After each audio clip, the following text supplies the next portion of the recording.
खुलुमबाय बड'लेण्ड खौरांनि गासैबो नायगिरि नोंथांमोनखौ बड'लेण्ड खौराङाव बरायबाय। दिनै बड'लेण्ड खौरांनि रादाबखौ फरायदों आं रमेन बरुवा। गिबि रादाब होनो लादों नोंथांमोननि थाखाय। मिरु दुलाराय बर' फरायसा आफादनि मोनसे हानजाया थांनाय 12 अक्ट'बर खालाराव बि Kalyan Chakravarty IAS principal secretary to the government of Assam secondary education डिपार्टमेन्टनि मासि लानानै दैदेननायाव बर' बिजोंनि आलादा बिथोनगिरिखौ आरो बर' बिजोंनि फरायसालिफोरखौ लानानै गोजौ मानदान्दानि मोनसे फिथाइ गोनां सावरायमेल जानानै थाङो। आरो बे सावरायमेलाव बाहागो लानो थाखाय एबसुखौ दैदेनो एबसुनि दानि आफादगिरि मानगोनां दिपेन बर' बिथाङा।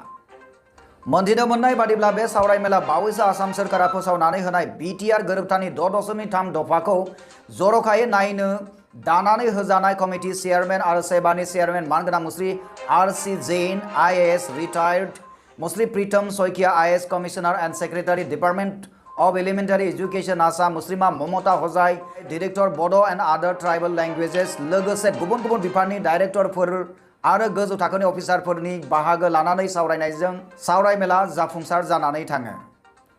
बे सावरायमेलाव BTR सुक्तिनि सागानगिरि मिरु एबसुनि गाहाय नेहाथारि लरेन्स इस्लारि आरो लोगो गाहाय नेहाथारि खोरोमदाव औवारी, सोलोंथाइ नेहाथारि कास्टम बसुमतारी, नेहाथारि रतेन्द्र दैमारी आरो लोगो सोलोंथाइ नेहाथारि अबिद नार्जारी बिथांमोना बाहागो लायो होननानै मिथिनो मोननाय जादों। बे बाहागो लानायनिफ्राय जों बुंनो हायो जे BTR गोरोबथानि खायसे दफाफोरखौ मावफुंनो थाखाय आसाम सोरखारखौ थामहिनबा आसाम सोरखारनि सिङाव थानाय खायसे अफिसियेलफोरखौ बिथांमोनखौ नारसिननाय जादों। थाबैनो BTR गोरोबथानि बै दफाफोरा जाहाथे मावफुंजायो आरो बेयो मोगथां महर मोनो। बेनिफ्राय बुंनो हायो जे एबसुआ दिनैसिम जिरायनानै थायाखै। BTR गोरोबथाखौ मावफुंनाय थामहिनबा इमप्लिमेन्ट खालामनायनि बेलायाव एबसुआ दिनैसिमबो गोख्रोङै बिफाव लादों। बेखौ जों नुनो मोननाय जादों दिपेन बर' बिथांनि दैदेननायाव 12 अक्ट'बर खालाराव बे आसाम सोरखारनि सिङाव थानाय एजुकेशन डिपार्टमेन्टनि बे अफिसार बिथांमोनखौ लोगो हमहैनाय आरो लोगोसे BTRनि दफाफोरखौ इमप्लिमेन्ट खालामहोनो नाजानायानो फोरमायो दि एबसुआ दिनैसिम जिरायनानै थायाखै। बिथांमोना नाजागासिनो दङ जे BTR गोरोबथाखौ आबुं मोगथां महर होनो थाखाय। निउज डेस्क रिपर्ट बड'लेण्ड खौरां। नैथि रादाबखौ होनो लादों बड'लेण्ड खौरांनि गासैबो नायगिरि नोंथांमोननि थाखाय। नैथि रादाबा जाहैबाय आनन्दराम बरुवा एवार्ड 2020 नि जिथु सार्टिफिकेट राननाय हाबाफारिया थांनाय 12 अक्ट'बर खालाराव जानानै थांबाय। आसाम नाङै आनन्दराम बरुवा एवार्ड 2020 नि सार्टिफिकेट राननाय हाबाफारिखौ आसाम नाङै खुंनाय बादिनो देग्लायबो बाक्सा जिल्लानि सिङाव थानाय इउनिट नम्बर 7 नि बानजायनायाव बे सार्टिफिकेट राननाय हाबाफारिया मैया 12 अक्ट'बर खालाराव जानानै थाङो बरमा हिनजावसा गोजौ फरायसालिनि नबलाङाव। खुलुमबाय। दिनैनि बे बरमायाव आनन्दराम बरुवा एवार्ड 2020 मायथाइनि सार्टिफिकेटखौ होनाय जादों। बे आनन्दराम बरुवा एवार्डखौ थांनाय सेप्तेम्बरनि 30 खालार खालिनो गुवाहाटीयाव कलाक्षेत्रआव होखादोंमोन, नाथाय सार्टिफिकेटखौ जोंनो ओजों होआखैसै।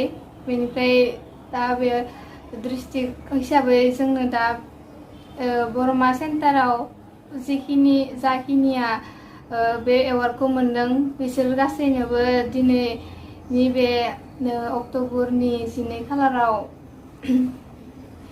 मोनसे मेल खुंनानै बे बरमा सेन्टारनि बयनोबो बे सार्टिफिकेटखौ होनाय जादों। मोनथिनो मोननाय बादिब्ला थांनाय 30 अक्ट'बर खालाराव श्रीमन्त शंकरदेव कलाक्षेत्रआव बे आनन्दराम बरुवा एवार्ड बे फांसनखौ खालामनाय जादोंमोन, नाथाय बेवहाय कभिड सिटुएशननि थाखाय बेवहाय सार्टिफिकेटखौ एवार्ड मोनगिरि फरायसा बिथांमोननो होनाय जायाखैमोन आरो बे सार्टिफिकेटखौ मोनफ्रोमबो जिल्लानि IASनो हरनाय जादोंमोन आरो IASनो हरनायनि उनाव मोनफ्रोमबो जिल्लानि फरायसालि नायगिदिंगिरिनो बे सार्टिफिकेटखौ फरायसाफोरनो रानसारनो थाखाय हरनाय जादोंमोन। बेनि उनावहाय जाय फरायसालिनिफ्राय बे बान्थाखौ मोननो हादों बे फरायसालिनि गोरायुं एबा गाहाय फोरोंगिरिनो हरनाय जादोंमोन।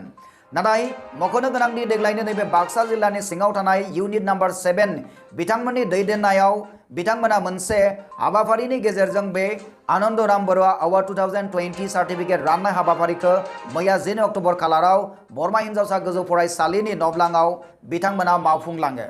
मोनथिनो मोननाय बादिब्ला बिथांमोना टप 10 मोननाय साथामखौ बरायनाय जायो होननानै मिथिनो मोननाय जादों आरो बे टप 10 साथामनि गेजेराव बि मासेयाव दंमोन बरमा बाथौ आश्रम गोजौ फरायसालिनि फरायसुलि बिदिसा खाख्लारि बे बिदिसा खाख्लारिजों लोगोसे सानै गुबुन फरायसाफोरखौबो बेवहाय बरायनानै सार्टिफिकेटखौ राननाय जायो होननानै मिथिनो मोननाय जादों। दिनैनि बे बरमा सेन्टारनि आनन्दराम बर' एवार्ड मोननायफोरनो सार्टिफिकेट होनायाव गिबियावनो बाक्सा जिल्लानि आइएस सारनि थ्रुयै जोंनो एसामिस मिडियाम बर' मिडियाम आरो इंलिश मिडियाम मोनथामनिफ्राय फार्स्ट अभार थांनायफोरनो सार्टिफिकेटखौ होनाय जादों। सार्टिफिकेटजों लोगोसे जोंनो गंसे खोलोम आरो गांसे फालि होनाय जादों आरो। बाक्सा जिल्लानि सिङाव थानाय इउनिट 7 नि बानजायनायाव बे खुंजानाय आनन्दराम बरुवा एवार्ड 2020 बे बान्था राननाय हाबाफारिखौ सामलायदोंमोन आफादगिरि हिसाबै बरमा हिनजावसा गोजौ फरायसालिनि गाहाय फोरोंगिरि देवबार रामसियारि बिथाङा आरो बे मेलावनो गाहाय आलासि महरै बाहागो लाफैदोंमोन बाक्सा जिल्लानि फरायसालिफोरनि नायदिंगिरि बिथाङा बे मेलाव नुजाथिनानै आनन्दराम एवार्ड मोननाय फरायसाफोरनो सार्टिफिकेट रानसारनानै होनाय जायो। बे बुब्लियावनो गिबि मासिखौ मोनगिरि बिदिसा खाख्लारिजों जोंनि बड'लेण्ड खौराङा मोनसे मोगा-मोगि लानाय जादोंमोन आरो बे मोगा-मोगि लानायाव बिदिसा खाख्लारिया बड'लेण्ड खौरांनि गेजेरजों बेबायदिहाय फोरमायथियो। आं दा पाठशाला आनन्दराम बर' एकाडेमि बेयाव एडमिसन लादों। कलेजाव आङो इंलिश मिडियाम आङो लादों अब्लाबो जेनेबा टिचारफोरा एसामिस आरो इंलिश मोननैयावबो फोरोङो बेवहाय बुजिनायाव आंहा एसेबां खस्थ' जायाखै बुजि मोनजोबदों जेसेबांखिनिखौ फोरोंदों टिचारफोरा। आं दा हायार सेकेन्डारिनि फाइनेल एग्जामाव आसामनि बा टप 10 नि लिस्टआव थानायखौ नाजागोन बेनो आं बेखौनो मोनसे थांखि लानानै फरायदों आं।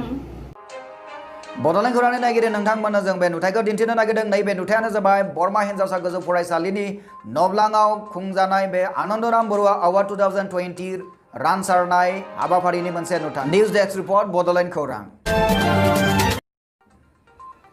बेनि उननि रादाबखौ होनो लादों नोंथांमोननि थाखाय। बे उननि रादाबा फैदों सिमेन्ट साबरदि धेमाजिनिफ्राय। थांनाय 9 अक्ट'बर खालाराव सिमेन्ट दख'रा ब्रह्म मन्दिरनि बाउन्डारि वालखौ बेखेवनानै होयो जनाय समस्तिनि मुस्रि भुबन पेगु बिथाङा। बे हाबाफारियाव ब्रह्म धोरोमनि गागि आफाद लाइमोन आफाद आइजो आफादफोरा नुजाथिफैनानै बे हाबाफारिखौ मोजाङै मोजां जाफुंसार होलांगोन होननानै मिथिनो मोननाय जादों। मोनथिनो मोनबावनाय जादों दि गागि आफादनि आफादगिरि मुस्रि राखेब नार्जारि आरो नेहाथारि मुस्रि सिम्पुल ब्रह्म बिथांमोना बे हाबाफारियाव नुजाथियो। मख'नो गोनांदि बे खामानियाव भुबन पेगु बिथाङा गावनि खुगाजोंनो बे खामानिखौ मावनाय ठिकादार मुस्रि बिमल औवारिखौ गोजोननाय मोननाय फोरमायदों होननानै बिथाङा फोरमायथियो। মিচিং সমাজ কাউন্সিলৰ যিখিনি আঁচনি ৰূপায়ণ হৈ আছে সঁচাকৈ প্ৰশংসনীয়। আজি আমি যোনটো ইয়াতে বাউণ্ডেৰী ৱাল নিৰ্মাণ হৈছে ইমান কম পইচাত অকল 12 লাখ টকাত গোটেই ইমান বৃহৎ অঞ্চল এটা বাউণ্ডেৰী ৱাল ইমান সুন্দৰভাৱে দিয়াটো নিয়মমতে কাউন্সিলকো মই ধন্যবাদ দিব লাগিব আৰু যিটো কণ্ট্ৰেক্টাৰে কাম কৰিছে সিহঁতেও ভালকৈ কৰিছে। তো সেইকাৰণে অকল ইয়াতে নহয় যিমান কাউন্সিলৰ আমি কাম লক্ষ্য কৰিছোঁ স্কুল বিল্ডিঙেই হওক ক'ৰবাত কালভাৰ্টেই হওক ক'ৰবাত আপোনাৰ বাউণ্ডেৰী ৱালেই হওক ক'ৰবাত আপোনাৰ নামঘৰেই হওক মন্দিৰেই হওক খুব সুন্দৰভাৱে ৰূপায়ণ হৈছে। তাৰ কাৰণে মিচিং স্বায়ত্তশাসিত পৰিষদৰ নেতৃবৃন্দক যে এখেতসকলে ভালকৈ নেতৃত্ব দিয়াৰ কাৰণে যে কাউন্সিলৰ কামবোৰ যে ইমান সুন্দৰভাৱে হৈছে প্ৰশংসনীয় হৈছে আৰু আমি গৌৰৱ কৰিব পৰাকৈ কামবোৰ হৈছে। बे बुब्लियावनो ठिकादार मुस्रि बिमल औवारि बिथाङाबो मा फोरमायनो नागिरदों फै जोङो खोनासंदोनि। वालखौथ' दा जोंनि जनाय समस्तिनि एमएलए बिथाङा बाख्नायलांदों बे हिसाबै आंहा गोग्गाथावना। मानो होनबा आङो गोसो मोदोम हगारसारनानै जेसेबां हागौ एसेबां आंनिफ्राय नाजानानै आं जाफुंसार होनो हादों। उसुबिदायाथ' एसे एनै जेंना जेंसिया जायो जेरै थाखा फैसानि सायाव नङा बियो बे बोथोरनि सायाव एसे उसुबिदा जादोंमोन। जेरै अखा हाबाय थादोंमोन आं मोजाङै जि समाव बर'नो सानदोंमोन बै समाव आङो मावफुंजोबनो हायाखै। मानो होनबा अखानि दै लोमसावनाय जानाय जाथायनि थाखाय बेखिनिखौ आं बुंनांगौ होननानै सानाखै मानो होनब्ला बानायनांगौखौ आं बानायबाय जायगानिनो आंनिनो धोरोमनि जाहैबाय बाउन्ड्रि वाल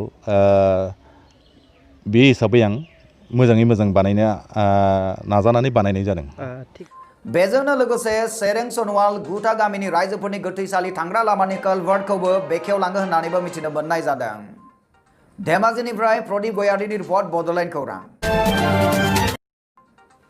बेनि उननि रादाबखौ होनो लादों BTR आव सोसननांगौनि थाखाय बरपेटा जिल्लानि सिङाव थानाय माधवपुर दुरामारि ओनसोलनि सुबुंफोरखौ सोसननांगौनि थाखाय कमिसननि सोद्रोमा जयन्त बसुमतारी बिथांनो आर'जलाइ गथायदों बे हाबाफारिखौ मावफुंनाय जायो थांनाय 11 अक्ट'बर खालाराव बे बुब्लियावनो जयन्त बसुमतारी बिथाङा फोरमायथियोदि BTR आव बर' बांसिन थानाय ओनसोलफोराव कमिसननि गेजेरजों सावरायनानै सोसननाय जागोन आरो खायसे सोजायै ओनसोलफोरा BKWSC बर' कसारी वेलफेयर अट'नमास काउन्सिलाव गासै बर'फोरनो हाबखागोन होननानै फोरमायथियो BTR सुक्तिनि बे 3 बोसोरनि दफायाव लिरनाय दङ जे थाखानाय जे 6 शेड्युल बे 6 शेड्युलजों नांजाबफानाय कन्टिगुवास जे मेजरिटी ट्राइबेल थानाय गामिफोरा हाबगोन बेनिफ्राय थाखानाय जे 6 शेड्युल गोजाम जे 6 शेड्युल BTR जों नांजाबनाय गुबुन माने गामिफोरा गुबुन हारिनि ट्राइबेल नङैफोरा बेनिफ्राय ओंखारलांनो हागोन नाथाय बेयाव बुंनाय जादों जे ट्राइबेल बेलेन्ड ब्लकनिफ्राय गुबुनफ्रा ओंखारनो होनब्लाबो ओंखारनो हाया